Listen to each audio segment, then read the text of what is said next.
Hey darlings, thank you so much for joining me on my channel today. Today I'm going to show you how I'm making backgrounds for a couple of my tags for the By the Well for God Attributes of God project. So I am going to be using the craft tags that came with the kit and a couple of their stencils. I'm using this sculpting medium that I got from Walmart. It was super cheap, like maybe $8 for this whole tube, and honestly I'm never gonna finish this up. And I'm also using this stencil from By the Well for God. This is the pumpkin ones, and this palette knife that is actually from Tim Holtz. And I love how that looks when I just scrape it through the stencil. I mean, the white really pops off of the craft tag. So I'm gonna show you how I do that again. So basically I first lay down the tag, and then I put the stencil over it, and with my knife I just pick up just a small amount of that sculpting medium, and then I'm gonna go ahead and just lay that on like butter on bread. And then after I ensure that I cover it, I lift that up, and there it goes again. The white on craft, again, beautiful. I'm using baby wipes in between to wipe off my Tim Holtz glass media mat. And then I use a dry little washcloth to get the rest of that off. So now I'm going to go clean off that stencil, and here it is all clean. And now I'm going to grab the other stencil with it, which is vines. And I love the abundant vine stencil as well. Really, really pretty. Kind of find a spot where I actually want it to lay over my tag. And again, the same process. I'm going to lay that over my tag. I'm going to grab some of that sculpting medium, and I'm just going to lay that like butter on bread. And it's a super easy technique, and I love the effect that it takes through a stencil. I love that it adds texture to the background, and it kind of gives it like a little bit of dimension. So really, really good interest. And again, that white really pops off of that craft. So here is a look at that. Again, love the vines, beautiful. Again, I just grab a baby wipe to clean off the medium. The reason I do that is to not get that all on the back of the next tag. And then since the baby wipe leaves the glass mat a little wet, then I pass a dry washcloth, and then I repeat the process again. I did 4 of the pumpkin lace tags, so with that pumpkin lace stencil, and then I did 4 of the abundant leaves. Or abundant vines. I'm not gonna make you watch them all. Just wanted you to kind of see the process behind that, and that was step 1. Love, love how these turned out, especially the abundant vines. Those were actually my favorite. And so after I clean all of this off, I'm going to go and clean my stencil once again. I always love, right after I use them, I run those through water with a little bit of soap, just a bit, and make sure I dry those off good and put them away, because that medium will stick to my stencil. So after cleaning that off, I'm going to lay these all back again on my glass mat so I can dry these off. I'm going to apply a little bit of heat with my heat gun. I do actually let it dry off for a couple of hours before I touch it again, but I do dry it with heat gun. You can do both. You can dry it completely with your heat gun, or you can let it set for a little bit, and I did a little bit of both. Okay, so here we are some time later, and now I want to add my mica spray stain. So the white is still going to pop off a lot, but I wanted to add some color to this background to really make the background pop even more so. So these Distress Mica Stain sprays are from Tim Holtz, and I'm using the colors Frosted Juniper.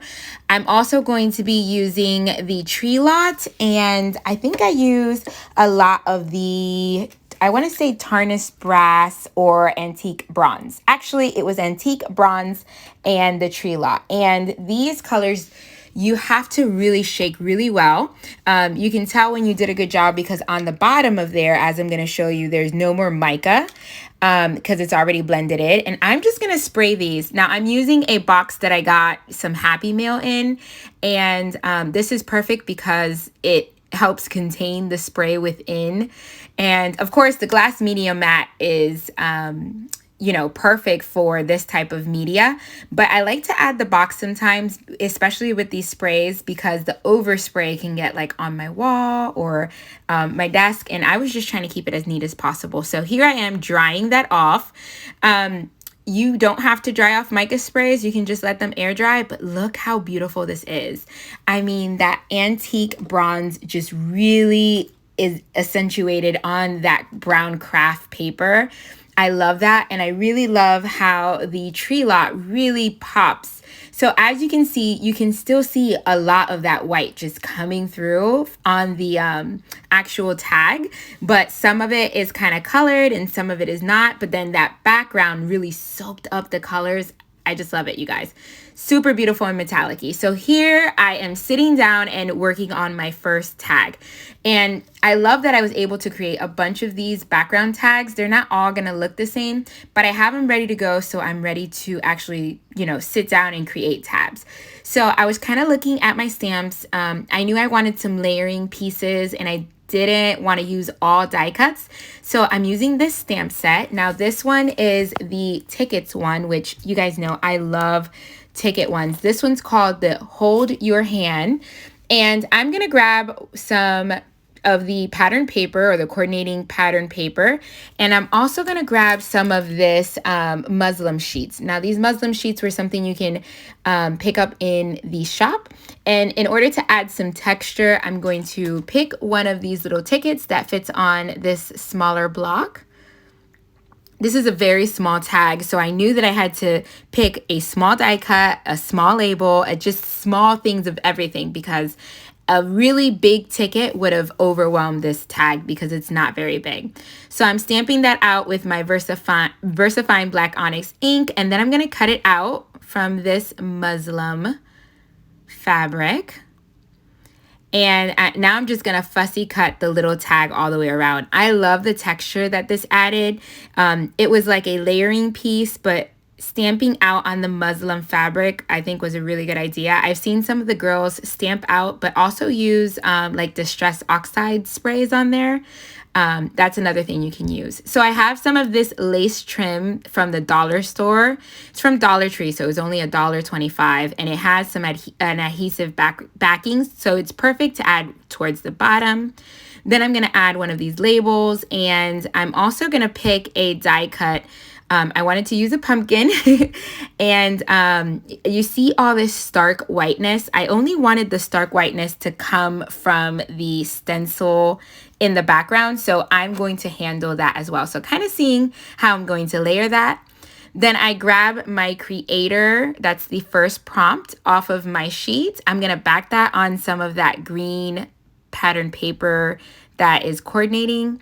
And after I know how to set that down, now I'm going to work on kind of distressing these pieces. So I grab my round contour brush, and then I'm going to grab this color from Creative Retreat. It's called Cocktail Olive. This is a pigment ink, but I find that it does really well distressing. So I'm going to add that color all the way around, because again, just adding a little bit more of that green because there's enough of the beige and the brown. I'll distress some of the edges, and I'll go ahead and layer these on. I'll run this through my typewriter to add the two prompts, or the two verses from the prompt creator, which is Genesis 1:1 and Psalm 24:1. And then I'll give you a last look at what this page or this tag looks like. If you are new here, I hope you consider subscribing. Hit that like button and the notification bell so you don't miss any of my videos. Thank you so much. God bless. Bye.